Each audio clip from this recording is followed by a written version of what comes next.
Okay. All right. Have you gotten HBO Max working on Roku yet, or is that coming? What's happening? So it is not my fault. It is all beyond, It's AT&T's Yeah, fault. it's whatever dick measuring contest that's basically going on between AT&T and Time Warner, I guess. But I mean, I assume, the crazy events of the last week are gonna have to change that at some point. Even if Roku's like trying to hold out, like they're gonna have to get it on their device eventually. I figured it'd be nuts if they didn't.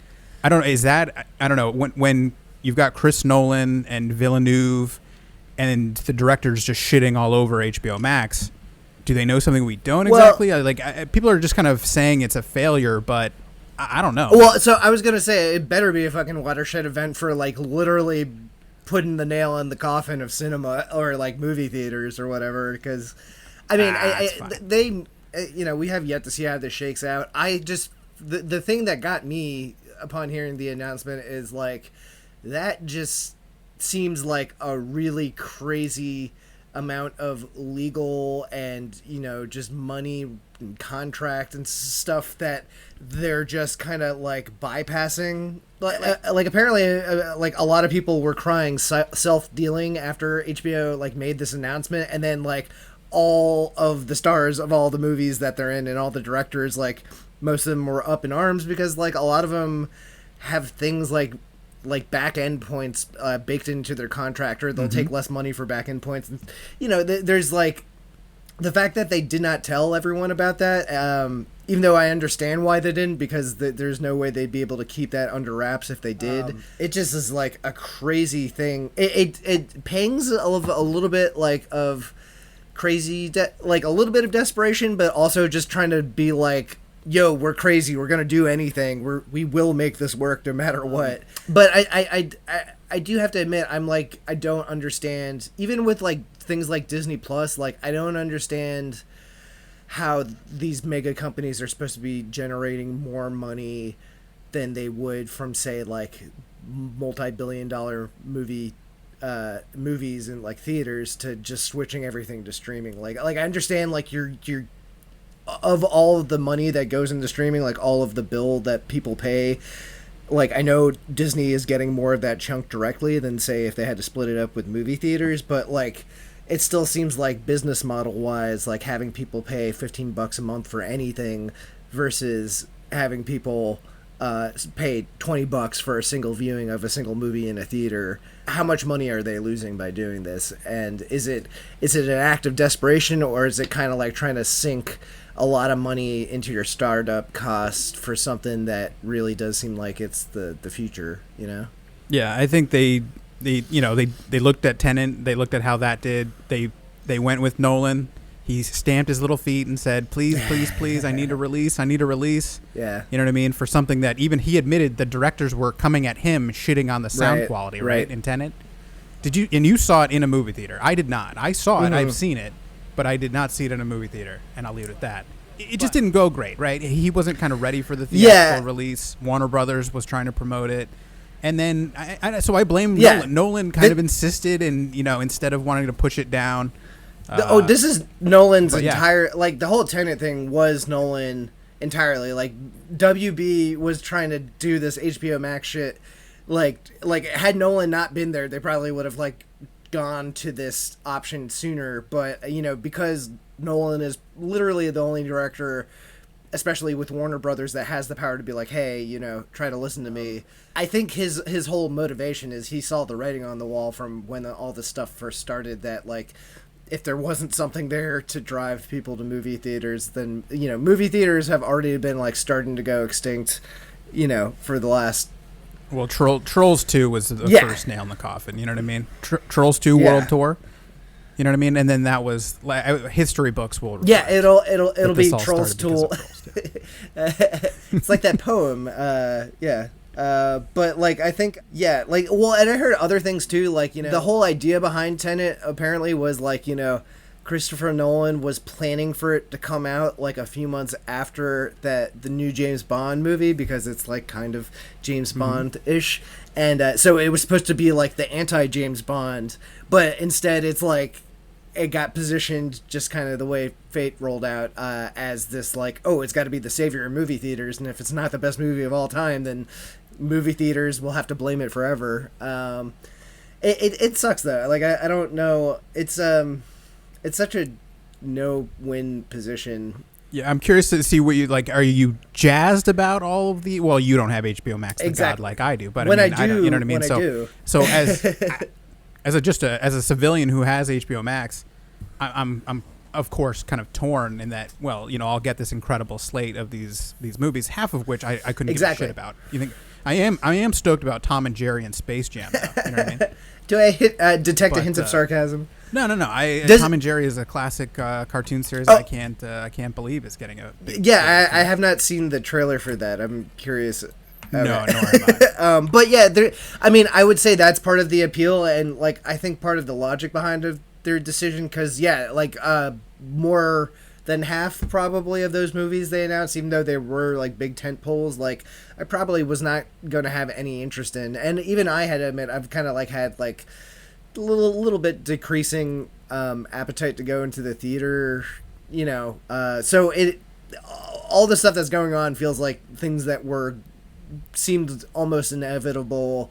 It just suddenly got sped up a lot more. But same thing. Like I feel for the movie theaters, and I will want the theatrical experience again, and not just for like things like Marvel movies or whatever. But I do have to admit, like even though I love the theater and everything like that, I'm not as diehard like everything needs to be in the theater all the time sort of fan, like especially in this day and age where so many people are not able to totally recreate the theater experience, but like, you know, people have huge TVs and good sound systems, and you know, you can get almost theatrical seating, and personally, like there's tons of movies that I think almost work better if you're watching them alone with headphones on or something. I agree. I think anything semi-thriller, horror-related... before I go on my rant, I was an AMC Movie Pass, or I did Movie Pass, but I did, AMC Stubs. Like, I'm a movie theater guy. I'll go to the theater. But let's be honest. It's disgusting. People suck. I hate being in public in general. You're dealing with people now that are... because the seats are basically... a recliner, composite couch and bed. People show up and act like they're at home, in bed, in pajamas, bringing a blanket. I've seen people with fucking pillows. You know what I mean? This is no longer. It's not like taking it's not like Howard Hughes' Pacific Airlines in 1958 or something, where you were wearing your goddamn suit and tie. This is the absolute dredges of society that trot out. I'm in California, so I'm dealing with insane Chinese tourists yelling at me and yelling at theater staff that their translator device isn't hooked up to their seat properly. It's wild out here, dude. You know what I mean? And just seeing anything is insane. It took me like, I don't know how many attempts to go to Black Panther. It was just, you can't go. Like, just California, you just wait in line for everything. Yeah. There's nothing... You just don't. This is before the goddamn pandemic. You know what I mean? I'd like to go see Avengers, please. Oh, well, maybe next week. Or one theater with one seat available, 50 miles away. Right. Right. Everything is reserved seating now. Oh, make sure you get your Star Wars tickets 8 months in advance if you'd like to see the movie in California. Yeah. You know what I mean? But I'm interested because you have famously been a very pro-germ, anti-health person. I mean, I've seen you eat chicken salad off of a floor. I've seen you lick a subway pole. Man. Now, where do you stand in terms of your fear level going into a theater surrounded by strangers? I would say, granted, give me some credit. Those previous... Have those attitudes changed at all? I mean, because I love that. Granted, I feel like even now you don't. But you don't. I don't want you on. I don't want you on the record saying COVID's a hoax. So please just be guarded with what you say here. Please do not try to stick me with that label. No. Yeah. So even it's kind of like a pilot. Like there's no old bold pilots and stuff like that. So, like a fighter pilot. Like I can't. I used to be kind of crazy with the germ stuff, but as I Well, you've been pretty open about your conspiracy. Soap is a conspiracy, or germs are conspiracy about soap and stuff. I remember our high school conversations talking about this. You're like, nah. Soap is just that's big soap, man. There's no such thing as a common cold. You know, remember all those talks? I mean, so yeah, I feel like my attitude's changed a little bit on that. Personally, I'm honestly like, I'm kind of been growing a little bit more OCD as you get older anyway. So, like washing my hands constantly. I was kind of doing that a lot. Sure, yeah. And masks, honestly, it's like, hey, I don't actually have to, I can cover myself up enough to hide the fact that I look like shit because I haven't showered in 3 days and I'm, need to shave. And it's actually great. Yeah. Like I'm doing this. I'll wear a hat, glasses, and a mask, and you feel like a new man. I was like, you know what I mean? You can really hide all your shame. You can pretend you're the Invisible Man or something, but it's great. Yeah. It's great. I want to be like, dress me up like a fucking unlockable Mortal Kombat character. I'm down.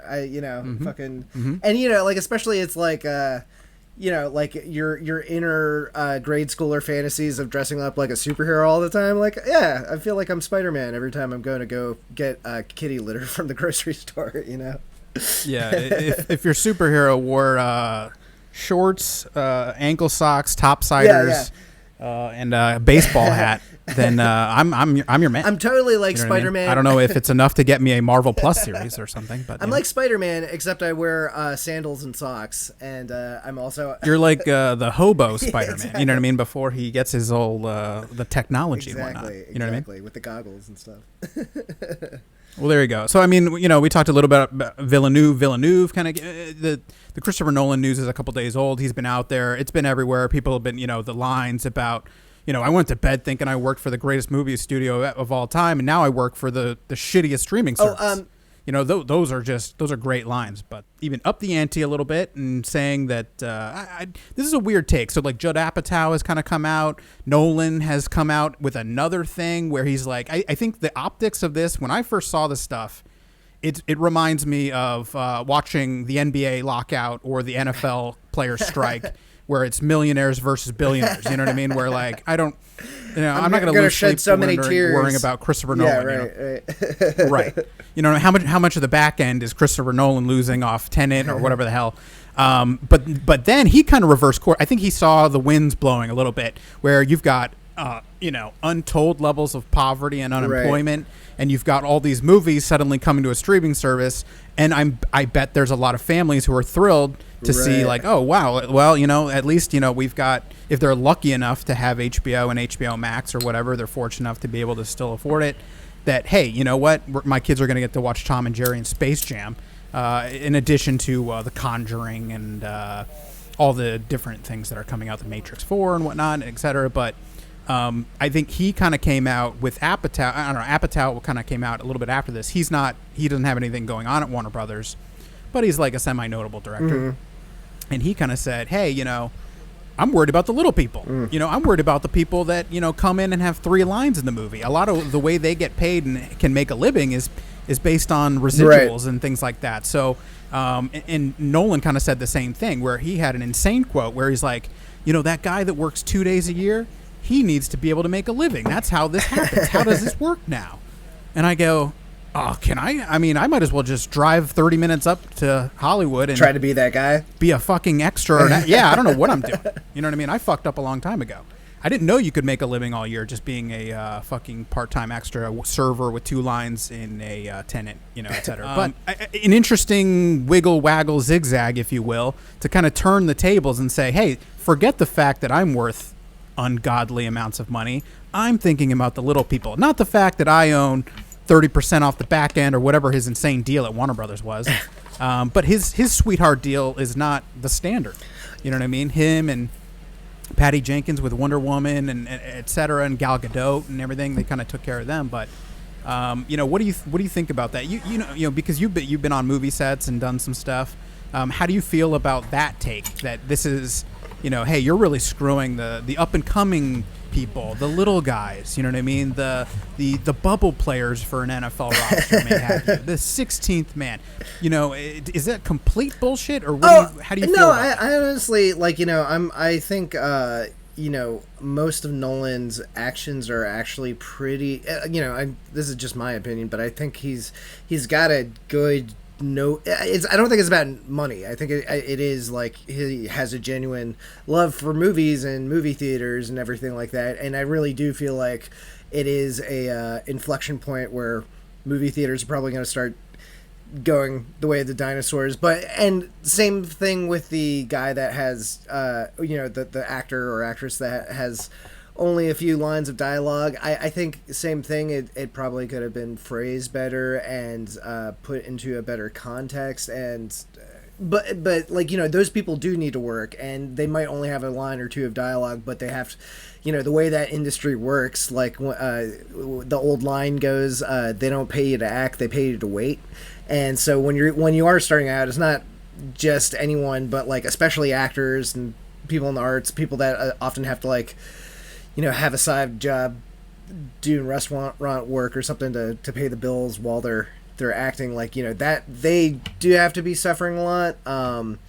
But granted, the guy that is a millionaire speaking on their behalf probably does not look the best and everything like that. So it's like Mr. Burns yelling, hey, my nuclear plant needs more state funding so Homer can afford dental plant. You know what I mean? Like, it sounds insane, but I don't know. Yeah, Villeneuve, he's kind of come out and said that I love that he wrote a whole thing for Variety. Right. If you want to go check it out. But this is his closing paragraph is great because he says, "I strongly believe the future of cinema will be on the big screen, no matter what any Wall Street dilettante says. Since the dawn of time," he's an expert on the dawn of time, by the way. "Since the dawn of time, humans have deeply needed communal storytelling experiences. Once the pandemic is over, theaters will be filled again with film lovers. I don't know about that. That is my strong belief. Not because the movie industry needs it, but because we humans need cinema as a collective experience." I mean, the human experience has, survived. What, cinema is 130 years old?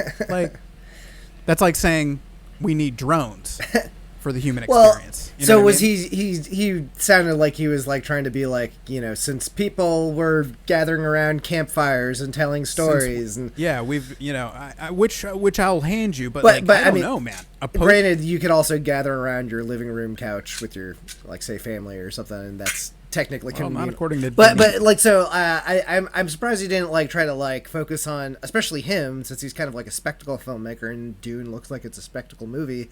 I'm surprised they're not pushing the fact that the biggest difference I think experientially is even if you have the biggest TV on earth, if you go to a theater with an IMAX and a Dolby sound system, the theater is going to be better. And granted, crowds can be terrible, but if you get a screening without bad people in the crowd or whatever, then it's a generally good experience. So I think I've heard somebody posit the theory that maybe this will be a good thing. Granted, good is in air quotes, but a lot of theaters are going to close down and everything like that. But whenever things get back to normal, somebody was saying okay, a lot of the people that are disruptive in theaters tend to be middle schoolers, typing on their phones or people talking, and maybe the ability to go see Godzilla versus King Kong in your friend's basement instead of at a theater might cut down on people, annoying people in the theater or something like that. I don't know for sure. I feel like there's still definitely going to be a market. There's still going to be baby boomers and what. Do you think? I think there's going to be absolute savages that just are people are still going to go to Disneyland. Exactly. People are still going to Disney World. So people are rolling around in their skin flakes and coronavirus. Exactly. You know what I mean? As we speak. So you're bullish on the prospect of AMC coming back and all this stuff, and people being able to suffer through the hacking, coughing guy behind you. Yeah, I mean AMC. Going out of business is a really crazy concept to me, because that's the chain I specifically always associate with not a great theatrical experience, but it's the most easily accessible it's like the McDonald's of Cinemark and AMC, the big ones. So I'm curious if those fold, you know, like I'm real, you know, as usual, I'm more concerned about like, say, something like the Alamos and stuff like that. Like I really want those to survive. I mean, that's an experience I may risk coronavirus. Yeah, for, I mean that's like Love as soon as it becomes like reasonably like okay to go out in the theaters again and everything like that. You know, if I was to go to one, it'd probably be an Alamo, but. So it might be, you know, as with everything, it sounds like it's probably a mixed bag. Like it's like horrible in a lot of senses because like a lot of these things aren't probably going to survive, but maybe in that like kind of Darwinian way, the ones that do will have a little bit of a little better experience. In a effed up way, it's kind of almost like the Thanos was right of movie theater stuff. It's like if half of them go away and half the audience goes away, then there'll be more resources for everyone, or so. Yeah, more food for the fat ones. You know what I mean? Well, that's kind of what Villeneuve's point is. He kind of goes on here and he says, "This move basically you've killed Dune." So before this, people were saying, "Well, now you're just gonna get less. You're gonna get." You know, movie studios in Hollywood, they're risk averse. You know what I mean? That's why we're seeing Matrix 4. You know what I mean? So we're seeing Tom and Jerry somehow. They made Scoob somehow. You know what I mean? Like they love just going back to like, well, maybe it's not going to be great, but you know, how bad can it be? You know what I mean? The source material and the IP, you know, so there was one kind of rumbling group that was saying, well, this will basically kill any sort of new, exciting, interesting things, and then you know independent filmmaking, and this is going to really just mean Star Wars, Marvel, Star Wars, Batman, like you're just going to the movie. Oh wow, like there's the amount of movies will come down, and they will be classics. They'll be remakes, they'll be rehashes, Pretty Woman remake or some shit. You know what I mean? They'll just go back to the well. So Villeneuve is saying no. Like this has screwed me to an extent where I don't think the rest of the Dune movies are going to get made. He's saying, I want the audience to understand that streaming alone can't sustain the film industry as we knew it before COVID. Streaming can produce great content, but not movies of Dune's scope and scale. Warner Bros.' decision means Dune won't have the chance to perform financially in order to be viable, and piracy will ultimately triumph. Warner Brothers might just have killed the Dune franchise. This is one for the fans. Okay. AT&T's John Stankey said that the streaming horse left the barn. In truth, the horse left the barn for the slaughterhouse, bro. Ooh, what a quote. So he's saying that, I mean, and he's got a Dune HBO Max series, apparently, right? Isn't that in the rumbling? Right. Yeah, I heard about that. There's a lot of craziness going on here.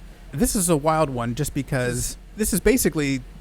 He knew we were going to get two Dune. Just the first Dune book was going to be two films, but I think they were hoping maybe. Yeah, you got 5 books you could expand on or whatever or more. I mean, there's 14. Are there? Oh Jesus! I've read like 3 or 4 of them. You know what I mean? But I think with the Paul Atreides character, you could probably get 3, 4 movies easy.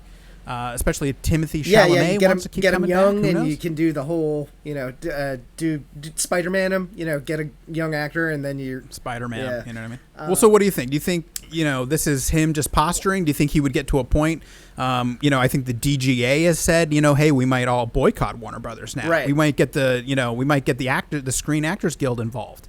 You know, some of the agencies, CAA is pissed. You know what I mean? They're, you know, so they're organizing. Yeah. Behind the scenes, you've got the other directors so far, you know, the canary in the coal mine. Never do something that you want yourself if someone else is willing to do it for you. Right. You know what I mean? And so those 14 films and those 14 directors, I bet they're happy as pig rolling in shit that Chris Nolan is out there screaming and yelling. And then you got Villeneuve that's out there screaming and yelling. Patty Jenkins isn't going to be doing it because she got paid. But then you've got Clint Eastwood, you got James Wan, you know what I mean? You got some of the other ones that who knows if they're going to come out. I mean, why come out and, you know, get pissy if someone else is already screaming louder than you? But on the other hand, they might feel comfortable now. They're kind of like, oh, yeah, that did kind of suck, learning on Twitter that my shit is going to be on HBO Max. Yeah. Well, it's quite a lot of different facets to all of that stuff. But I would say, like, the first thing that my mind goes to when you're reading that Villeneuve quote is, like, something I've been wondering for a while is just in the fact, in the almost stock market, like, economically the whole movie industry has been going. It's like, okay, you can't keep on having all of these movies that have to gross $5 billion or, you know, whatever, $2 billion to be successful. You know what I mean? Or like they'll gross $1 billion worldwide and still be claimed at a loss, which Warner Brothers has been, you know, people have been rumoring or saying for years, like, Warner Brothers has been claiming losses on a lot of those big tentpole movies. They've got a huge debt. Yeah, but it's like, are you doing that, or are you just trying to write off taxes and stuff? Like the Hollywood accounting. Yeah, it's totally like the producers kind of deal. But so like you have to burn it all down to start building it. It's like the forest burning down, so like the new plants can start growing again. Sure. Like I kind of feel like the Tom and Jerry's, exactly the little movies. You know, who will think of the Tom and Jerry's? Yeah, sure. But you know, like I was thinking, because you know we're gonna do our top 10 soon, and I've been trying to catch up on a lot of the movies that were notable this year, and I noticed that a lot of the movies that were, I mean, yeah, there's not a huge selection, but the ones that I've been going to are the tiny indie movies that. Absolutely. And I've been noticing, like, I love those movies. Those are like my bread and butter and shit. But I noticed, like, say goodbye. Well, no. Actually, my point is the opposite. Because, like, in previous years, like, I even though I love those movies, I'm trying to keep up with the fucking Wonder Womans and all the Marvel stuff. And you know, you kind of almost lose those movies because they're quieter or whatever in the buzz and humdrum of all of the franchises that you got to keep up with and whatever. Right. So you know, it's, you've only got so much money to spend around. You got to make sure you go to the MCU movie and not first. Exactly. And the thing is, like, I would never want to pay money to go to a theater to watch First Cow, but I'm definitely, like, I was more eager to like do a few movies because it's more cost effective, and you know, I just felt like that same thing we were talking about, like, you know, you watch it quiet in the dark with your headphones. I felt okay with those movies, and I feel like I was paying attention to them more. And granted, you know, we're going to have a glut of Star Warses and superhero movies starting next year coming to streaming, so who knows if that'll kind of drown out those movies again. But I do kind of like that those middle and low budget movies are kind of more visible, at least to me now. And I do kind of almost wonder in a weird way if it'll level the playing field a little bit. Like, I think most of those movies, even though they're supported by art houses, a lot of them end up making their money on VOD or whatever, you know, like whatever money they can make before they get dropped on Netflix or whatever. So, and it is depressing in some sense, like that, like, you know, these movies that can be beautiful works of art kind of just look like, whatever, like thumbnails in an endless line of like Netflix options or whatever, but it is kind of like a great equalizer in some sense. But so, like, as far as like movie stars and everything like that, like I don't blame the WGA for trying to get together against Warner Brothers. Like, honestly, Warner Brothers like had to have expected some sort of reaction like that. I will be curious how it will shake out. It really does kind of feel like the great consolidating of like these massive conglomerates into like corporate Akira monsters that just gobble up everything until there's only like, it's going to be like, so we got Disney and we got Time Warner. What else is there? Is like Paramount not owned by like there's few Comcast, right? Yeah, I mean, you know, but no, I know. Yeah, like apparently this is the brainchild of two execs over at Warner Brothers. They took it to AT&T and said, here's what we're going to do. Yeah. And AT&T went just like, yeah, we don't know. They've only owned Warner Brothers for 2 years. Right, yeah. This, you know what I mean? So they don't know what the fuck they're doing. So, yeah. I mean, yeah. Yeah, this is a lot of shit to do, especially for, like, one of the oldest companies in the movie industry and just communications company and everything like that. Like, this is definitely, like, a big risk. And I got to commend them because this is the first thing that's, like, been, like, outshadowing, like, Netflix and everything. Like it feels like it's, you know, it is a viable competitor. And the thing is, once they do break through that fucking Roku barrier, which should be soon, like, they could... Oh, yeah. Just all the hordes of unwashed will just come on in and just start... We're at the gate, just Dave. Getting into that HBO Let Max. us in, Dave. Let us in. I mean, one of us. I feel bad for HBO Max. It's like Nicole Kidman in The Undoing, you know what I mean? Or she's just caught up in it. You know what I mean? I feel terrible for it. It's a darling. I fucking love HBO Max. Right. If not for Tubi... You know what I mean? I got into Tubi. We got to talk about Tubi later, but like, holy shit. If you don't have Tubi, people, yeah, Tubi has a lot of Tubi is underrated. Incredible. I'm watching Kamen Rider and I'm watching Zyu Rangers and shit, like the real Power Rangers. I'm watching Beast War. You know, they got everything. They got Transform. It's great. It's got all the one-off, weird, experimental Fox Kids shows that didn't make it. You know what I mean? It's great. But it's neither here nor there. I'll get into a whole other thing with Tubi at other To points. be continued, if you will. Love it. I love it, bro. Well, there you go. The other huge news, obviously. I don't know why they do this. I know why they do it, because it's the investor call and they have to do it. But just death by chocolate us, throw us into the goddamn chocolate river and Willy Wonka. You know what I mean? Of like, you can't cover it. You can't digest the amount of Disney news that came out. We're Augustus Gloop just trying to like eat all the chocolate in the river. I mean, yeah. If anything stinks of desperation and getting those earning calls and stuff like that before, you know what I mean, before the kind of the holiday season.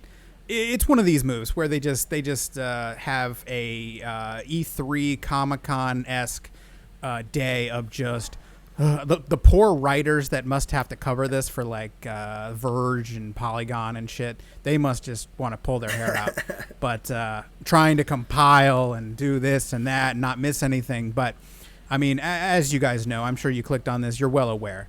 People were like, "Oh, I'm shocked about how much news this was." Now, I mean, yeah, me too, dude, because it's more than any one person can handle. You know what I mean? You need a supercomputer to be able to just track the shit. But lost in the fray. I mean, there's too much. But I just wanted to see what you're excited about. I think we were kind of talking a little bit before this. You've got the Star Wars side, you've got the Marvel side. Are you kind of pretty well aware of all the crap that's coming out? Is there anything that's really exciting you? You want to start? Do you care about Star Wars? I feel like you suffer through Star Wars with me because I'm more of a Star Wars guy. But like, do you love Star Wars? I don't remember you. When you say suffer is a harsh word, but I mean that's like with everyone because everyone's a Star Wars fan. I like Star Wars, but I can take it or leave it. Like I kind of like don't. Not Bill Burr. I'm one of those guys that like the first Star Wars I ever saw was the Phantom Menace. Like I saw so I was introduced to it weirdly. I enjoy them, like the Mandalorian's cool and everything like that. But I kind of like sit on the sidelines and I find it more interesting to talk about it from like an objective point of view with people. Same thing happened with Game of Thrones with me. It's like kind of fascinating to kind of just like hear a story kind of explained through fans more than like growing up with it yourself. But like people like diehard Game of Thrones fans are weird people. Like they're just like you're a little weird. If you didn't grow up with you didn't grow up as a child reading the Game of Thrones, right? And, that like no one's gonna the attachment to something that quickly is a little weirder. Like right. If you grew up with something, it totally makes sense a little bit more. But it's some people could be really intense about it. A lot of.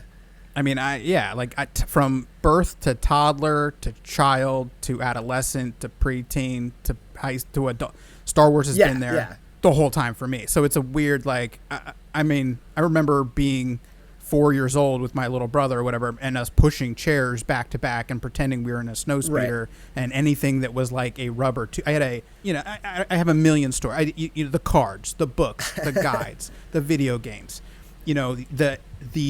The now uncanonized books. Oh, right. Every book I read, Star Wars taught me how to read, basically. Yeah. Every book I had was Young Jedi Knights or Rogue Squadron books or whatever. You know what I mean? And so now all that doesn't matter because it didn't exist. It doesn't if it's not in the canon, you might as well just delete it from your memory.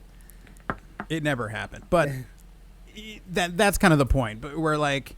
This is a weird, that was a weird jag. But like Game of Thrones people come at me. Oh, you know right. I mean? Like you're just, come on. But anyway, is there anything Star Wars side that you got jazzed about? Well, so here's the thing: is I'm kind of there's like bits and pieces of stuff I've been head under a rock lately. So I've heard like of a few of the things, mostly Marvel stuff. But I Star Wars wise, I don't actually know what's going on at all. So what are some of the bigger bullet points? Well, I'm glad you asked because I think people will be thrilled to learn. Well, I don't want to get too cruel here, but Hayden Christensen, a lot of people don't remember him fondly. Right. Yeah, you know what I mean?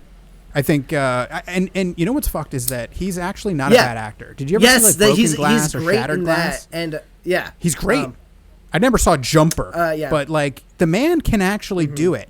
But he was horrible in Star Wars. It was one of those things where he, like, you ever see the behind the scenes footage, and like Lucas was not doing him any favors, and doing the entire movie in front of green screen, also not doing you any favors, you know.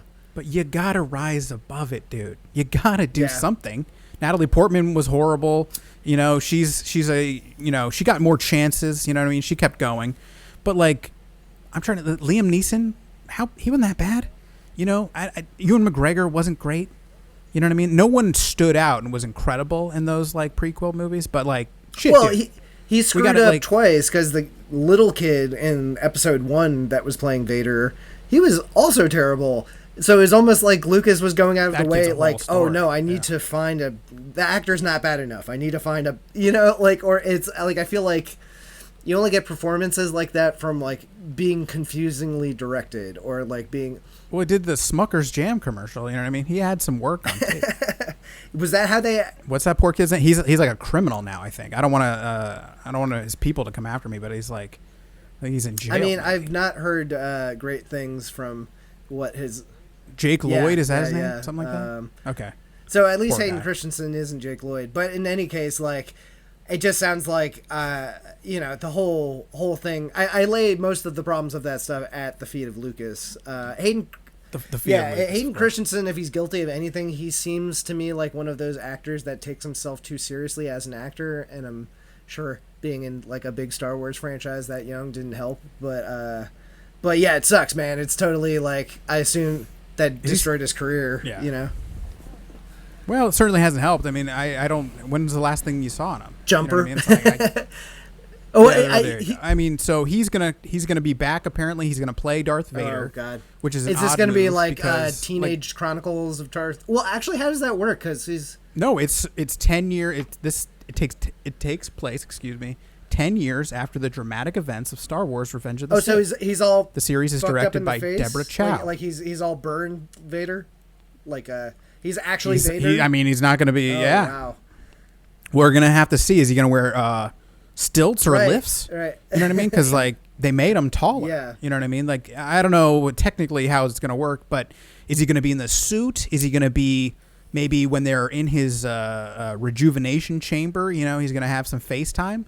But it's going to be kind of a weird thing where you're watching The Mandalorian and, you know, how much is he actually going to be? Yeah, it's like how many shows, how many Disney Star Wars shows can they have with main characters who are actively going to have their face covered for most of the show?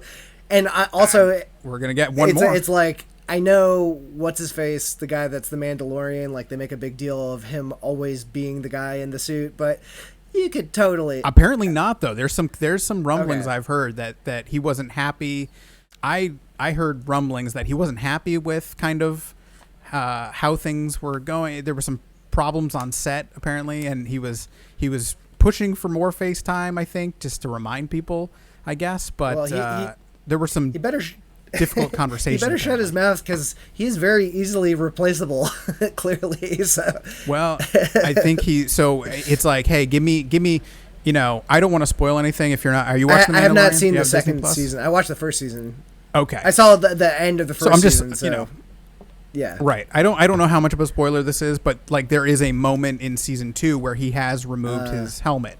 So, and you have seen the actor in his face. So that happened in the first season. It's happened in the second season. I wonder if that is part of his kind of continued effort to remind people like, hey, I'm actually in the suit. I'm doing the dialogue. I mean, and stuff like that. Just from a story structure standpoint, that makes sense. You know, like I don't think that's that weird to like, you know, peel away at that character a little bit as it goes on. But also, yeah, dude signed up to one of the most popular shows of like, you know, current culture, and I would not be finding complaints about stuff like that personally. No, I think you gotta ride with it. Let's take a look. So Andor, did you like Rogue One? Oh, the guy he's long dead, but they're gonna do a little prequel series. But did anyone ever care about that character? Well, hold on. I don't know. I think we're gonna have to see. So that's Diego Luna. He's gonna star as Cassian Andor. Right. It's directed by Tony Gilroy. Famously wrote like the Bourne movies, and he was. Did he do? He's done a ton. Yeah, of shit. Actually, on Rogue One, he was the guy they brought in because the guy that what's his name, Gareth Edwards. Edwards. Kind of punch it up a little. Yeah, basically they were saying that Tony Gilroy, like in secret, actually directed the movie because they had to reshoot half of it with Tony Gilroy. Crazy. Well, this is an indictment right here on Gareth Edwards at this point. Right? Yeah. It's like if you fuck up when you're on a Star Wars movie, it is not a pleasant experience. It sounds like, but it honestly, like if Tony Gilroy is the one that quote unquote righted the ship, it would be cool to see. He probably had stuff that he wanted to expand upon that he didn't get a chance to because it wasn't his baby. So that could be interesting. The one thing is Diego Luna's character in that movie, like he seemed all right. Like I liked Rogue One, but most of the characters in Rogue One were kind of forgettable. So I guess the benefit of all these Star Wars shows is that you can expand on the characters in a way that you wouldn't have if you tried to make a big movie. They better try to win me over in that pilot with something interesting because I'm not jazzed right away by the concept of like, ooh, the Diego Luna show, Yeah, this could be a great let's get into the seedy underbelly of people without magic powers. Right. You know what I mean? And like how do you exist in this world? You know what I mean, with all the spy craft and all that stuff. So I think the more grounded Star Wars series are kind of fun. You know what I mean? And then going in the direct opposite direction is the Acolyte from Leslye Headland, who famously did the Russian Doll series that I liked a lot. I don't remember you liking it. I liked it. Yeah, I'm interested in that. Then that's cool. Okay, but so what is the Acolyte? It is a mystery thriller that will take the audience into a galaxy of shadowy secrets and emerging dark side powers in the final days of the High Republic era. So is it like the Maltese Falcon but Star Wars? It sounds like it's a noir or something. Or like, I think it's about someone. I think this is more of a Sith evil young rising character learning doing that thing. So I don't know. This may be. Did you ever read like the Darth Bane books or something like that? So there's a whole series of these. There's 3 great Star Wars legend books that are about Darth Bane that take place like in the Old Republic era, which is way before the original movies kind of come out, and his kind of Darth Maul, if you will, like his acolyte, his apprentice, his Padawan, if you will. Oh, cool. You know what I mean? Was this awesome female badass character, and I assume they're gonna go in that direction with Leslye Headland. You know what I mean? So I think you're gonna have some kind of cool evil female young person. Okay, that's gonna be the star. Cool, of this. Cool. That's what I'm. It's like basically an so alternate path, like of a Vader type kind of character. Okay, gotcha. Yep. I think they're like, we've seen some of that. You see some of it in like the Jedi Fallen Order game. There's some evilness, and then there's Sith female characters in like the Clone Wars animated series with like Asajj Ventress, right? But like, and those are beloved. At least she are kind of famous, beloved characters. So I would expect they want Leslye Headland to write a strong female lead. I don't think you bring her in to like, hey, we need another Darth Maul. Right. Like, can you write a dude who is evil? Well, like, I don't think they could. I mean, honestly, like, I'm glad they're, once again, I'm speaking objectively, but it sounds like if they have, even though the canon in the books has theoretically been disbanded or whatever, like, there's still so many characters that people already love that they can probably, repurpose. Like, aren't they doing that with, isn't there that character in The Mandalorian that's from the Clone Wars? It's like Rosario Dawson. Ahsoka. Yep. Yep. So they're doing a little series with her, a limited series that'll kind of like tie into The Mandalorian.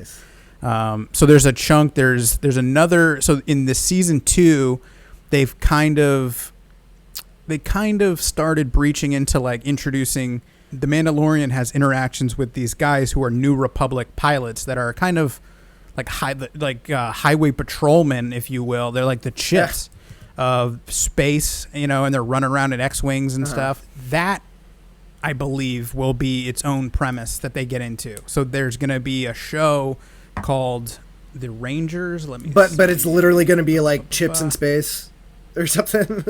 I think so. I think so. So Rangers of the New Republic, set within the timeline of The Mandalorian, this new live-action series from executive producers Jon Favreau and Dave Filoni will intersect with future stories and culminate in a climactic story event.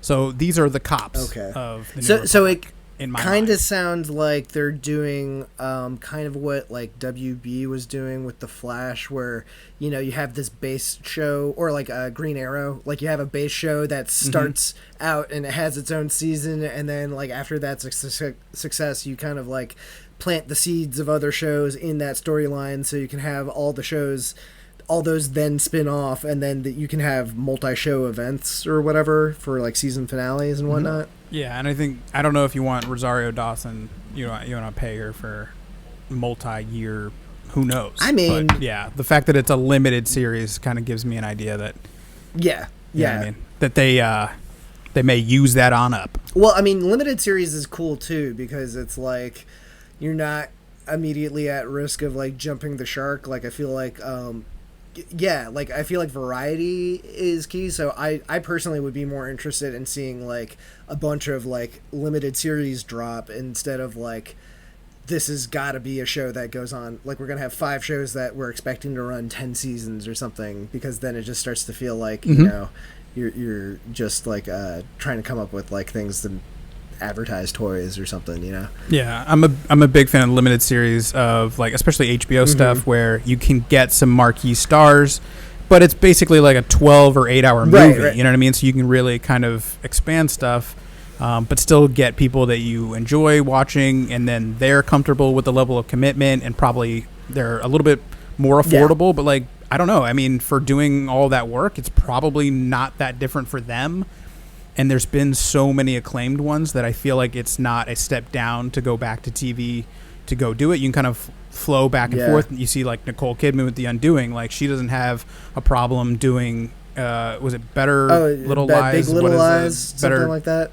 Big Little Lies, yeah. So like I love seeing, like, she's a big star, but she'll drop down, and you'll get some other people to do some stuff where they kind of feel comfortable with money, with the amount of Emmys and Golden Globes and things like that they can kind of do. So, I love me a nice limited series. I agree. It's totally like all the benefits of both movies and TV shows. But even I gotta admit, like, you know, TV shows are still getting so good these days that, like, as long as you got your like story Bible planned out, and you kind of have like, okay, we're gonna have like a 3-season arc, and it's gonna be all this stuff, you can pull those off pretty well. But I'm liking. I still need to see Queen's Gambit and all that. There's all these like shows and limited series that I need to catch up on. So hopefully I'll. Well, get it together, bro. I got Star Wars I got to catch up on. All right, what else we got? All right. So they did announce a Lando series from the guy who made Dear White People. Have you ever seen that? Oh, yeah. So is it going to be like kind of comedic then? Because like, I don't know. I've never seen Dear White People, but it's Justin Simien, the guy who wrote it, created it, whatever. He is doing Lando, but they did not announce Donald Glover is back. So we have a show, but we don't have who is going to be Lando. I'm assuming it's not actually going to be old Lando, right? Is it going to be a cartoon or something? I can't imagine. Weren't they going to try to do something with his daughter? You know, wasn't that whole the third Star Wars was supposed to set up like at the very end, like that chick? I don't know. Is that Lando's It's supposed daughter? to be, yeah. They were saying they ended up, you know, that whole movie was apparently like cut to shreds in editing, so because they couldn't make decisions, so they were like, we think she's his daughter, but we don't want to commit to it, so we're just gonna kind of hint at it, so we can kind of leave the door half open, but we're not sure if we want to do it or not. But you're a big Donald Glover fan. Where are you? Are you hearing what he's up to? Is he doing any projects that may preclude him from being able to do this? Gotta imagine. I keep on wondering when that he's gonna pump out another season of Atlanta. But aside from that, I have no. He's working on it, right? It's in there. It's not. It's in production right now? I assume so, but it's weird because I know he like takes breaks and stuff like that. You know, it's that weird FX schedule where they'll like let you take a year off and they don't care. But yeah, aside from that, I was actually wondering that the other day, like what he's got next in the docket. I don't know what he's been doing like musically lately. I think he just had a kid though, so it might be, or he's got like a 2-year-old, so he might be doing that thing. He might be pulling a Joseph Gordon-Levitt where you just kind of like disappear for a year or two because you got daddy duty or something. That should be a cautionary tale. Joseph Gordon-Levitt? Oh, well, he's coming back, man. I just saw like 2 movies. Dude. Honey. I mean, the one where he's a airline pilot on Amazon Prime, or the one where he's in Project Power on Netflix. I'm not saying they were good movies. I didn't see the pilot one. Project Power was pretty bad, but he's in that. I didn't see either of them. Because they looked horrible. Yeah. Project Power. He's like one of those guys. Like I don't mind even in a bad movie. He's usually pretty good, but you give him time. He just started coming back, and I'm just saying Looper and Inception seemed like a long time ago. They were. He definitely had that whole like. It's funny because it's just like he had a great run. He had a really good run where 500 Days of Summer, 50-50, and then boom, just disappeared. He's like, hey, I'm gonna start my own. Remember he had that. What was it called? Hit Record or something like that. That was kind of annoying. No, he still does, but it's a good idea. But it's irritating. What expense? Well, kind of doesn't have a career now. Like it's weird. He's got a career. He'll be fine. He's going to be in Angels in the Outfield. the part 5 or something, where he's the coach or some shit. Yeah, like or my son's the prospect getting drafted by the like that's where we're at. You know what I mean? It's horrible. It's horrible. He needs. I mean.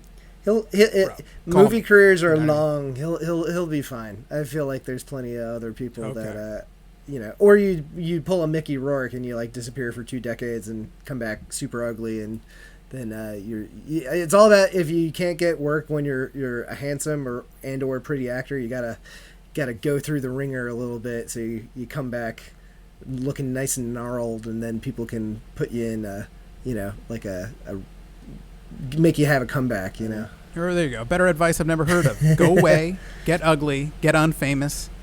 And you have to get so ugly it's notable that you're back again, or something like that.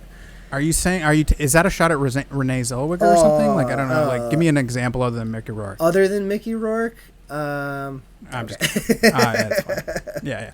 So Taika Waititi, they didn't really give any details on his movie. They came out and said Patty Jenkins is going to do Rogue Squadron, which I'm excited about if it's good. I mean, I love Rogue Squadron. I love the video games. I love pilots. I love X-Wings. Yeah. I'm playing Star Wars Squadrons on PlayStation. I read the whole 12 book series of Rogue Squadron. You name it. I love Rogue Squadron. I don't know how this is going to work. I don't know. Yeah. To what extent it's going to be, and I don't. I'm hopeful. But as a reader, you also read those 12 books, right? No. Come on. Definitely. Told you, man. I'm a Star Wars. You didn't go to. I grew up going to places like. What's our place in? What's the used bookstore that we love? McKay's? I can't remember. McKay's used books? McKay's, there you go. Like, that was my jam. Yeah. I need the 8th Rogue Squadron book. Yeah. You know what I mean?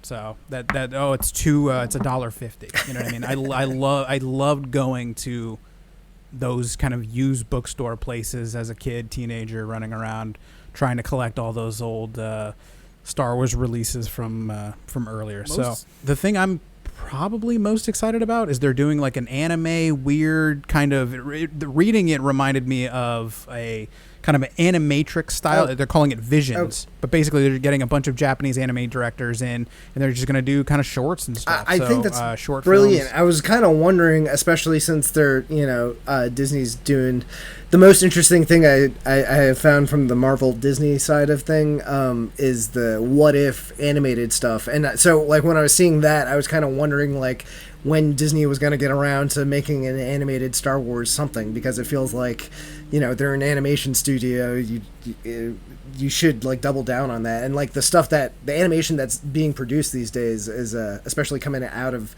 studios like Disney is pretty amazing. So it's that is one thing this whole Disney Plus stuff actually does have me excited about, is just seeing like I've never seen a Star Wars animated thing, so that would be kind of cool. That might actually get me into it. There's tons of Star Wars animation shit that ranges the gambit of good and bad. But it's like, what about like something like the vibe I'm getting is like kind of almost like that Love, Death, and Robots animation where like the 2D cell animation is merging with the 3D stuff in a way that I feel like has not been accomplished yet. You know, like they're really getting to the point where they can fuse those two styles really well. So I feel like it's really an exciting point for animation in general. Does that make any sense? Like, so I feel like using properties like Star Wars and Marvel and everything for that stuff actually seems like pretty awesome, because it's almost like you can get the best of all possible worlds. Like it's cinematic like a movie, but kind of cartoony, like, you know, 2D stuff that you love and Pixar and all that. So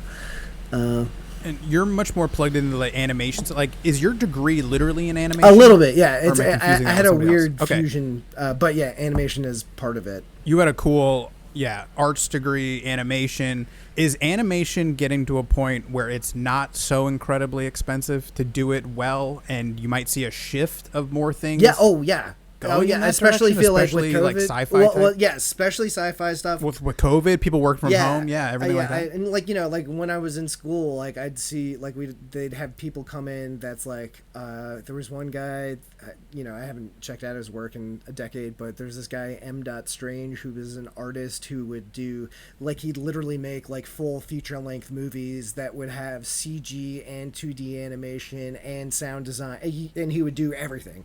You know, like, so, like, as long as you know the software, and you can have, like, everything's more accessible than it ever has been, and people like spreading the word about your thing, even though it's kind of hard to stand out. If you do, like, it can go viral really quickly. So yeah, it totally is like a better time for like animation than I think it ever has been. And I think in general, like, you know, more and more, I know when I sit down with my brother to watch stuff at night, like, I'm way more likely to get him to pay attention to like a adult animation show or something like that than I am like a live action thing. You know what I mean? I feel like there's something, like, if I throw on Big Mouth, I'll probably be able to get him into that rather than like whatever sitcoms out there or whatever. So, and you know, there's so many cool, just stylistic things that are going on now, and, you know, it's just like that snowball effect. Like, everyone's kind of influenced by everyone. There's more communication and everything like that, and just more resources out there. So I'm pretty jazzed about it. I'm really interested to see what sort of stuff comes out there. But, yeah, hopefully, you know, I like weird little, like, animation anthologies, like, kind of like, you know, what was that show they had on FX, Cake? You know, or Cake, Liquid Television on MTV and stuff like that. So I like all that stuff, but I'm also kind of excited that, you know, the IPs like your Marvels and your Star Wars and stuff like that are kind of doing that as well, because, like, I feel like, you know, they're kind of, even those movies, like, they're kind of like comic books or cartoons themselves anyway. So, like, that's worlds that would look pretty cool in there. And I'm personally, like, I think one of the best animated movies to come out, like the animated movie of this decade, was that Spider-Man movie that came out, and I feel like that was so far ahead of its time. Just stylistically, it's going to kind of dictate the way animation is going to go for the next decade. You think that was like an industry shift? Yeah, because I mean, it's such a perfect film, and like, I feel like that's the stuff that I'm seeing, like the What If trailer that I saw recently kind of made me think of that Spider-Man style, and that's that whole 2D 3D merging, but it's also got like a lot of great attention to graphic design and everything in ways that, you know, it's just the technology is getting so good, you can have an attention to detail that you never had before. I think that's kind of the future. And like, the weird thing is, like, you know, regular movies, or at least like tentpole sci-fi movies like your Star Wars and your Marvels, are kind of like getting more and more almost like a giant cartoon anyways, you know. And I'm not trying to diss it or anything, but like, when you get to the point where you have to like scan all of your actors' bodies in so you can pretty much do whatever you need them to do via computer, throw them against a room and blow them up, you know, it's interesting. I mean, I'm kind of curious to see how that's going to affect everything in 20 years, because it keeps on making me think of that movie, The Congress, that came out a few years ago, and where with what's her name? Robin Wright. Robin Wright from House of Cards. But the whole gimmick is it's like in the future, because you can just scan your identity into a computer. Like, it's like, what are you as an actor if you're just an image that you sell your rights to some studio for or whatever. But that's a whole nother can of worms. That's like a whole nother podcast worth, I guess. Well, there you go. All right, so you've alluded to it quite a bit with the whole Spider-Verse, the multiverse, the what ifs. You know, those are obviously things that I think we're probably both more excited about. The whole Marvel end of the slate. You know, Feige came out, and on the Star Wars side it was more Kennedy. Feige on the other side with Marvel. We're going to have just, again, it's just that beaten down. You're just like, oh, WandaVision. So I have a few questions. This is really your baby. You know what I mean? Like, you're much more plugged in on this side. Other than, the what ifs is probably one of my favorite things. And I don't have all of them. I don't have a ton of them, but like Wolverine as a vampire, things like that. Like, are you excited about, what are some cherry pick issues that you hope make maybe an appearance or an allusion to? Do you think that they're going to draw directly from some of those old ones, or do you think they're going to just come up with new things? We saw the trailer.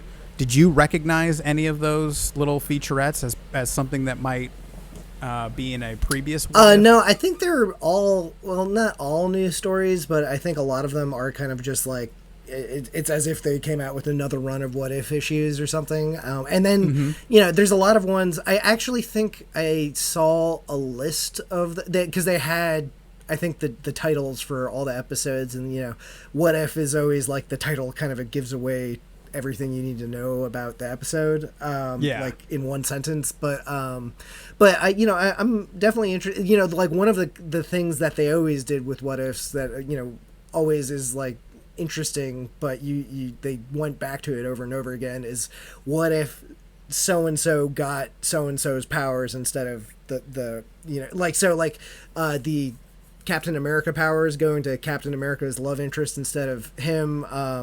That was something like, I feel like I read like 20 issues of What If that were all kind of that idea. So I'm glad that they were going to that. And I feel like that's the episode I've seen the most in the trailers is, what's her name? Betty Bryant or something. Peggy. Yeah, Peggy. Yeah. But I feel like it's like Peggy, and you can tell, I guess, Iron Man's dad becomes Iron Man in it because it's got like a super old school Iron Man armor. So that one seems pretty interesting, and the whole what if Black Panther became Star-Lord looks pretty cool too. He gets kind of picked out of Wakanda or something, right? And gets by Mary Poppins himself, right? Henry, Portrait of a Serial Killer. But the one I'm most interested in is Marvel Zombies for sure. Like, that's the one that I'm like, when they announced that they were doing Marvel Zombies in a What If comic, I was like, I never expected them to actually like go for that, but it makes sense. That was like one of their most popular little limited, well, it's not really limited because they keep on doing more Marvel Zombie stuff since it is so popular, but and that's a comic series that they've expanded and continued. Yeah, they have. It basically started, it's really weird because it started off as like a random side plot in a Ultimate Fantastic Four issue. It's basically the Fantastic Four get contacted from the Fantastic Four from an alternate dimension, and one of them goes to visit, and you find out that dimension's been overrun by zombies, and the Fantastic Four are all evil zombies. And it was like, oh, that's a weird issue of whatever. And then Robert Kirkman, the guy who wrote The Walking Dead, got famous because of The Walking Dead, so he asked to make his own Marvel Zombies series. And yeah, it's really weird. It's like the first run was kind of cool, and it's kind of like they've run it into the ground because they've come out with so many series of it. But it is kind of entertaining. It's like very like dark humor. Like you get humor out of like Spider-Man eating Aunt May and sort of stuff like that. But so I'm curious to see how that will show up in What If, and like, since it is a Disney cartoon, I'm guessing they'll have to scale back on a lot of the dark humor and everything. But yeah, it sounds really cool. Like I said, the animation looks really dope. Like definitely makes me think of Love, Death, and Robots. Like I wouldn't be surprised if that's like one of the same animating teams from that is working on these, and yeah, I'm very interested to see where it'll go. And I think, I mean, like, they got all of the actual actors from all the movies, and what's his face from Westworld as the Watcher. What's his name? The Hold the Dark guy. You know what I'm talking about? Oh, God, Jeffrey Wright. Yeah, Jeffrey Wright. Jeffrey Wright. Yeah. So that's pretty cool. Like, I'm jazzed about all of that. But you know, so I'm more tuned into that one show, and I think I saw. I just watched the trailer for Falcon, Winter Soldier and Falcon, but I have not seen. Yep. Did they drop a WandaVision trailer, like another one? WandaVision, yeah. So do you know? I mean, this looks the whole 1950s aesthetic. Is this based on like Tom King's 2015 series? Apparently, yeah. Where it looks like it, right? But like Wanda is not part of that whole story. But they kind of reappropriated the idea of him creating his own universe and a family. He creates. I haven't read the book, but I know the premise. And I know that it was like super beloved, you know, and really well received and critically acclaimed and everything. But it's basically he kind of creates like his own little world and a family and 2 kids where they all have the same powers and stuff like that. But this would be set in that same concept, but instead he's got Wanda and doesn't create the rest of the family, right? Well, it sounds like happening? It's the other way around. Like, it's Wanda creates him. Because, like, I mean, in the comics, Scarlet Witch is the most powerful character. Like, she's, like, the whole thing. Like, I'm curious, like, it sounds like all of the stuff from what I've been reading, like, WandaVision is supposed to lead into that Doctor Strange and the Multiverse of Madness movie, which is going to lead into Spider-Man 3.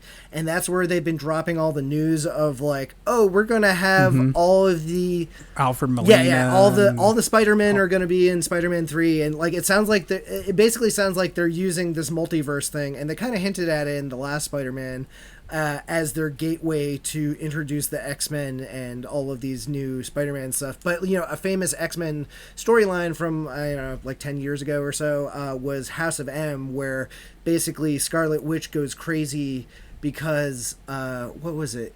Scarlet Witch is so powerful that she basically...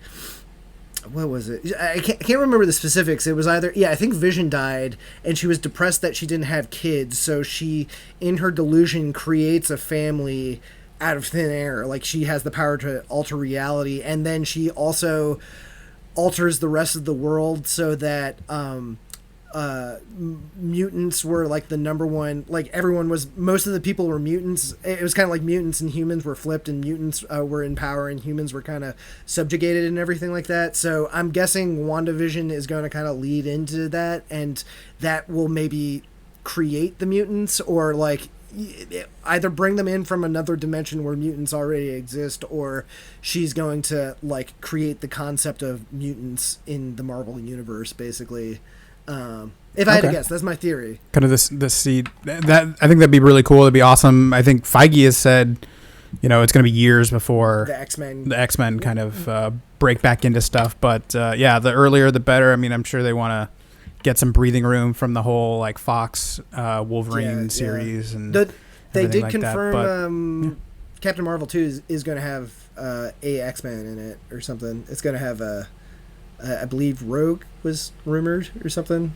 It's supposed to be okay. I mean, they, you know, because they have to deal with Deadpool and his whole Deadpool 3, and that has X-Men in it, obviously. Well, they also always have to set this up. It's going to be weird, like how they merge. Yeah, they have to set this up like 6 years in advance or something like that. So I'm sure this is all going to come together, you know, in 2030 or whatever, you know. Yeah. So we've also got, you know, Loki. I don't know. It's never a huge character for me. I mean, they've got a bunch of the Disney Plus stuff. You know, they're going to do Secret Invasion and Armor Wars, where Samuel L. Jackson and Don Cheadle and the gentleman, God, I can't remember his name right now, but the actor who was in Rogue One, he was in Captain Marvel, Ben Mendelsohn. Oh, yeah, right? yeah. Oh, he's like one of the Skrulls, I think right? He was in the Skrull. Yeah, so he's he's due to come back, apparently. They're doing Ironheart with, you know, the whole... Do you want to briefly explain that? Because I never read those books, but a young girl, basically. Yeah, it's like the next Iron Man's a young black girl, right? Yep. Which that's cool. I mean, that's the one thing is they always gotta. I'm curious what they're gonna do with like time jumps in the series because I saw some like set photos that they just posted online of the new Hawkeye show where it's like, isn't Haley Steinfeld the new Hawkeye's daughter? But like, she is clearly like 8 years older than the actress that played her. I mean, she's going to be 25 or something. Yeah, if this was True Grit back in like, is that 2008 or something that she almost won an Oscar for or something? What year was that? I want to say that was like 2012. Yeah, 2012. Okay, yeah. But but I mean, in Avengers Endgame, the girl who was playing his daughter was like what, like 14 or 15 or something like that. So I'm like, are they just like kind of like doing away with the timeline? Like, okay, yeah, we're suddenly 10 years in the future or whatever, to justify all this. It's got to be so complicated keeping all that stuff. Dude, I don't think Feige or me. I'm certainly not smart enough to be able to keep this. But Feige must have there's legions of nerds. An airplane hangar full of just with like the wall covered with all the mythology and timelines and shit. Yeah, and then just they have their own Star Wars. I'm trying to remember. It's Dave Filoni. There's another guy, Pablo. God, I'm trying to forgive me. I don't remember his last name, but they have a few like Star Wars nerd guys that are like the encyclopedia to make sure that all of the consistency and it's like continuity. He runs in and says no, you can't have him wear that, it hasn't been invented yet or some shit, or that's only in this sector of blah blah or whatever the fuck. I can't imagine doing that job. But so I mean, your girl, what happened? I thought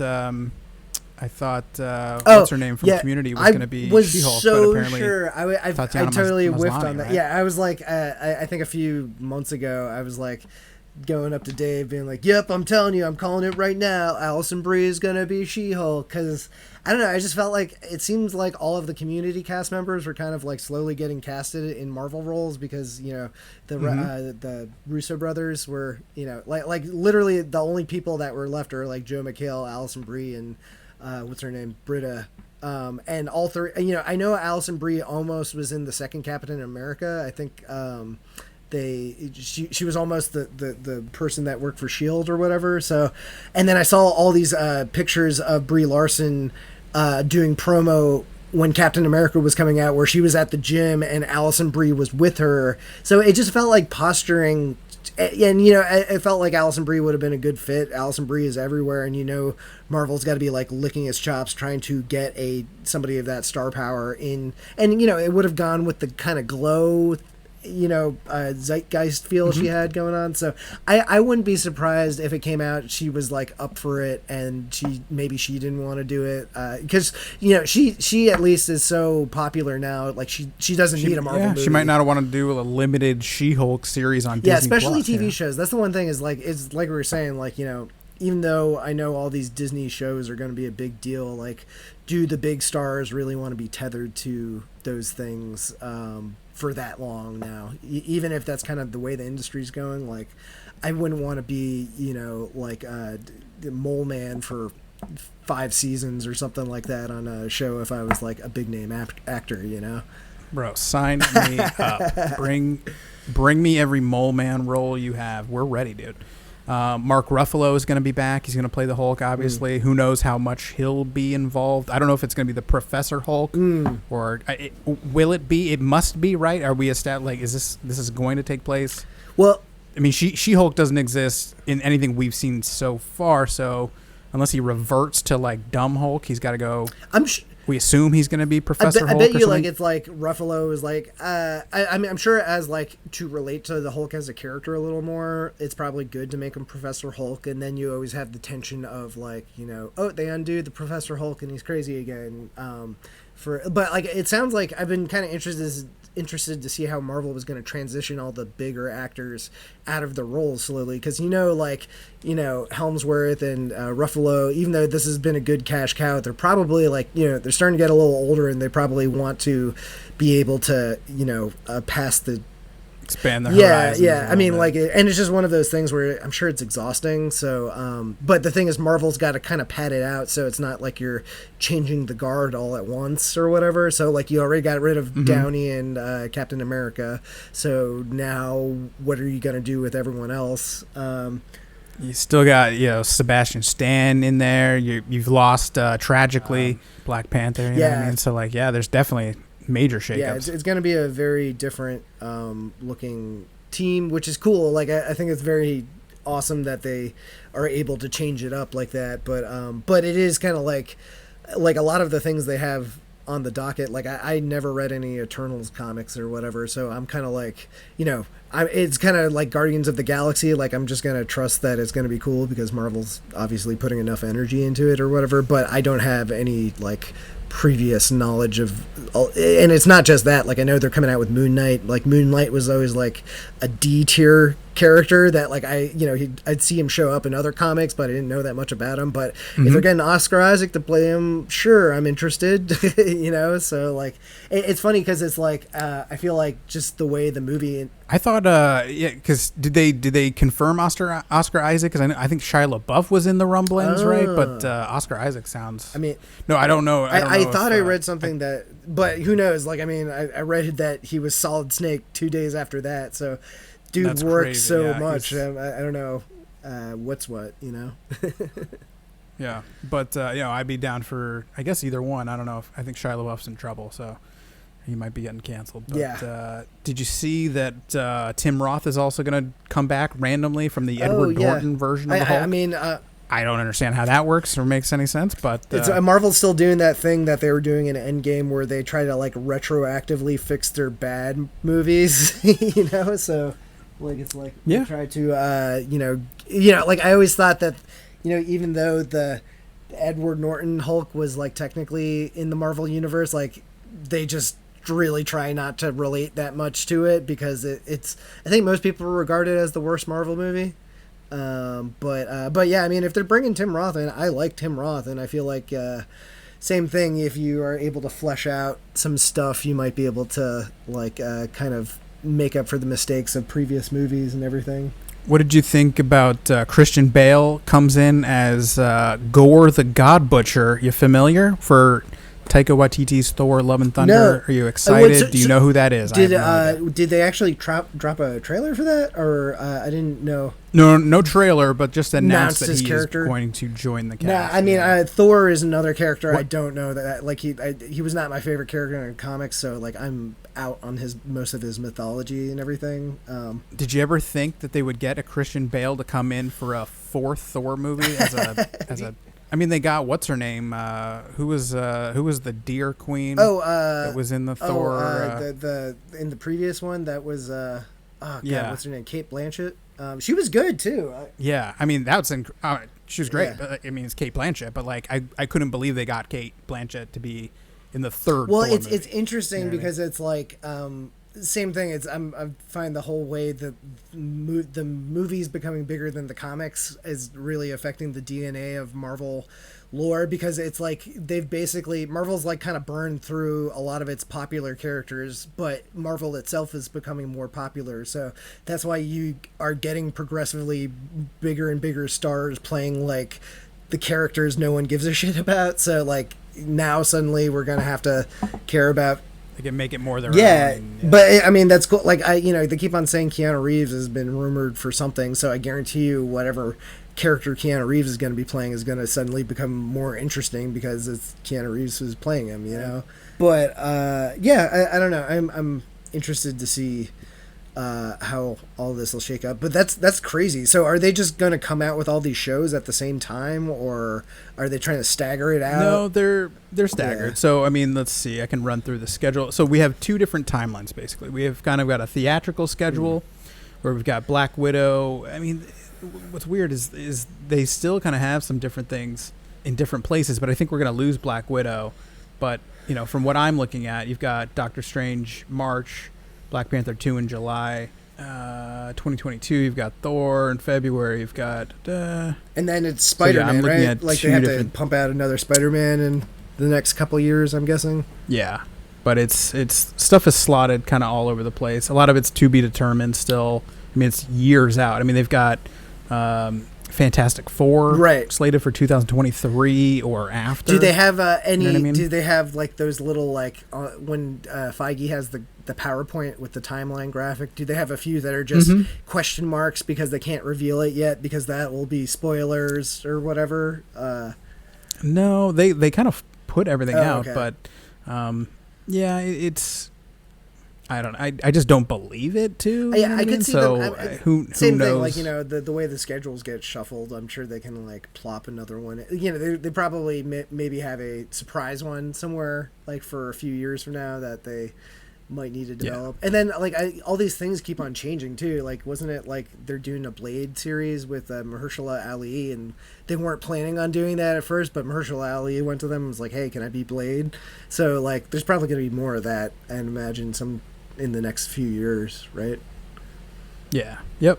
Totally. And yeah, right now it says 2023 Blade to be determined. So it is a ways out.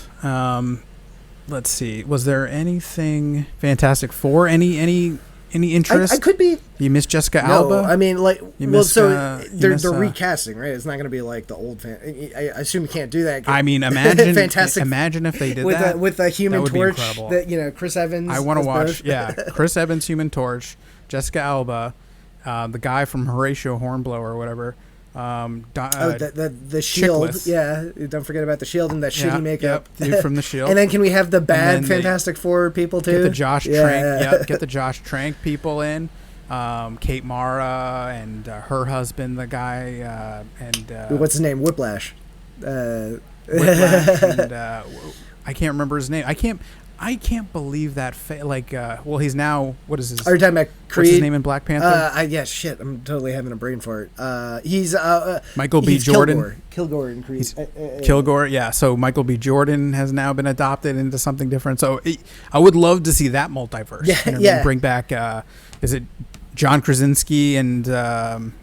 I mean, they didn't announce it, but that's kind of who everyone wants. Yeah, I heard it's like Krasinski and Blunt, or, you know, they've been rumored forever. And I you know, whatever, I say go for it. Like, you know, I know John Krasinski annoys a lot of people. I haven't seen that quarantine show he did or whatever, but I could see him being good in a Fantastic Four. I feel like Marvel Fantastic Four is usually kind of like an innately kind of goofy and fun concepts, so I feel like since that's kind of the vibe of most Marvel movies these days, you know, like basically keep it like people were talking about the guy that ended up directing Ant-Man. He was trying to get a Fantastic Four movie made with Marvel for years, so I feel like you know, if you have something that's kind of that Ant-Man-y tone, maybe a little less corny, it'll probably be cool. Like, you know, same thing, like Fantastic Four is not my favorite superheroes anyways, so like, you know, I'll be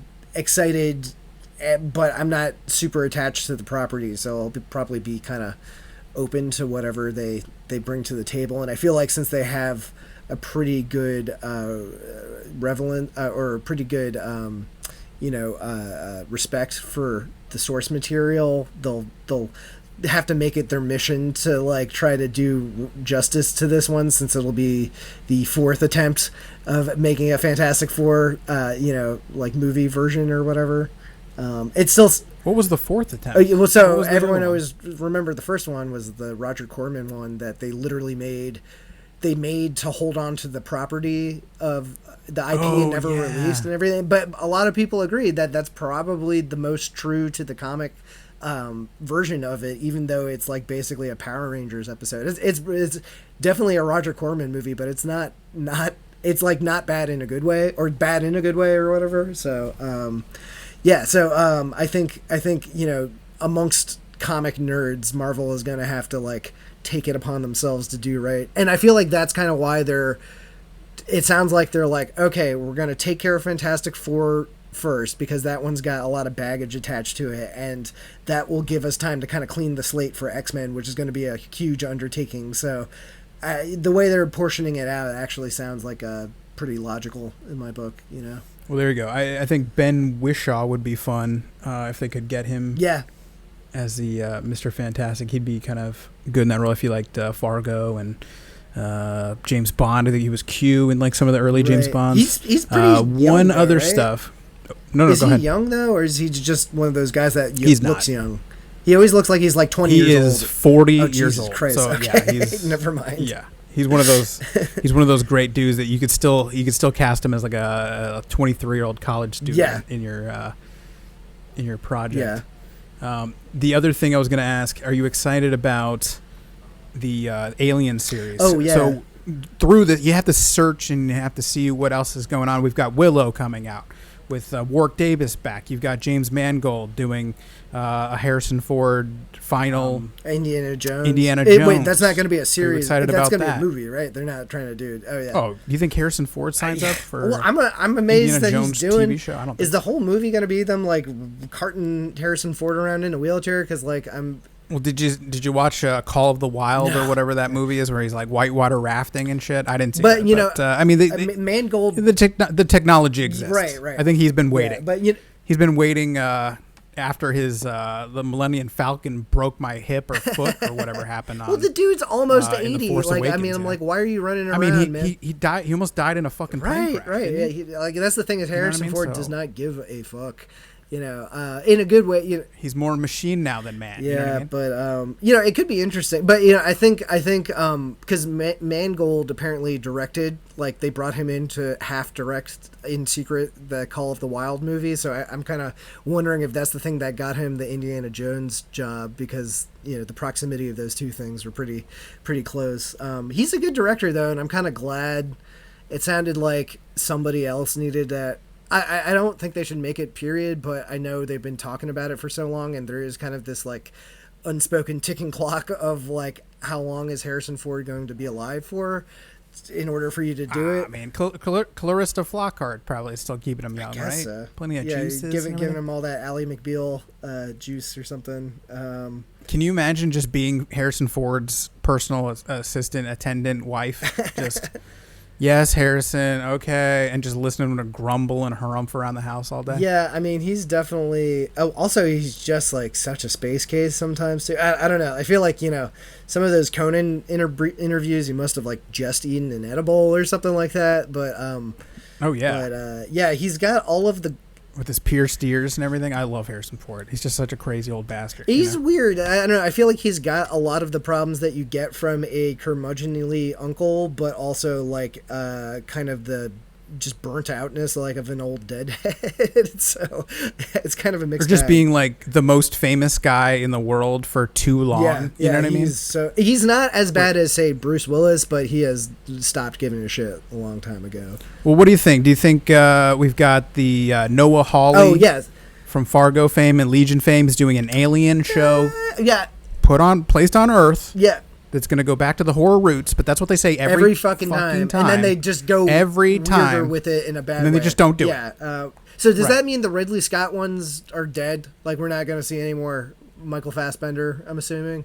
Because they totally... I think we... I mean, I don't know. You got to move away from that, I think. But yeah, I think the Noah Hawley... Like, honestly, the TV show...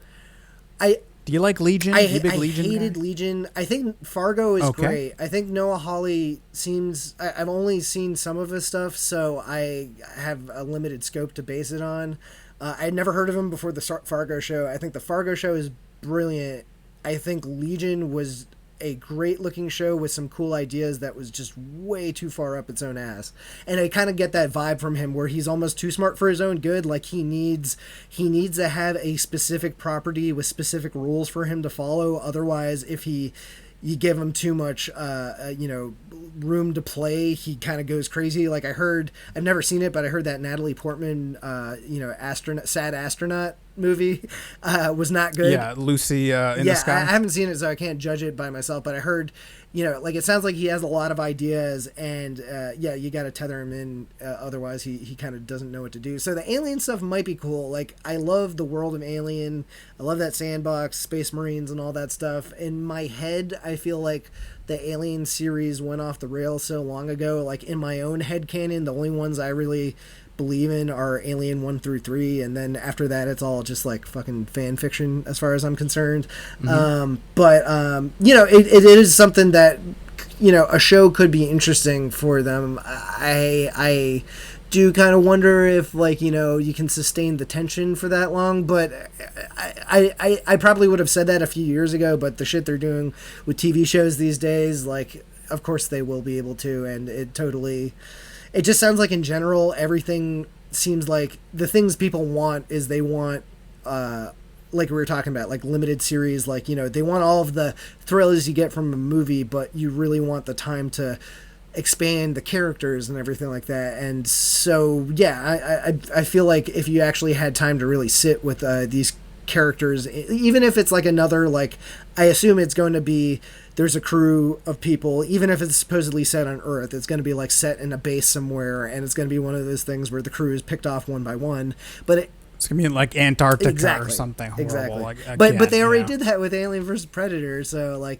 Well, there you go. I mean, maybe they go back to the well again. Pretty successful. But that's another thing where kind of like your Star Wars stuff, where one thing I loved when I was a kid was the Alien vs. Predator or Alien and Predator comics that Dark Horse used to do. So oh yeah, I got the omnibuses. Yeah. I'm staring at them there's right now. A ton of material that Holly could probably pick up from, and they had stories that were set on Earth and everything like that too. So there's so I'm kind of cautiously optimistic. For me, it's they've already kind of pounded Alien into the ground. So what are you going to do? Come out with another shitty Alien property? Oh no. Okay, so. And FX, I gotta say, has been pretty solid in its content for the most part. So, I'm cautiously optimistic about it. I just hope they don't I hope they try to use more aliens and suits and stuff, because the thing that killed me about the last one is how fake the fucking alien looked. The alien was the weakest part of the last Alien movie, so... Well, they greenlit Ridley Scott's Raised by Wolves another cool. season. Coincidence or no? Because they maybe keep Ridley busy, jingle the keys.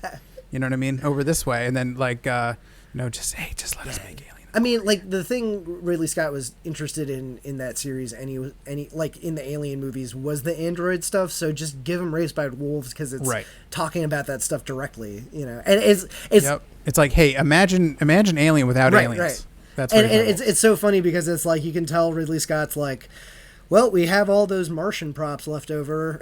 What can we do with it? I feel like he's pretty good at reusing shit. If they probably spent. He loves people living in shitty world climates, in domed structures. And, that's a big and big Martian rovers with huge wheels on.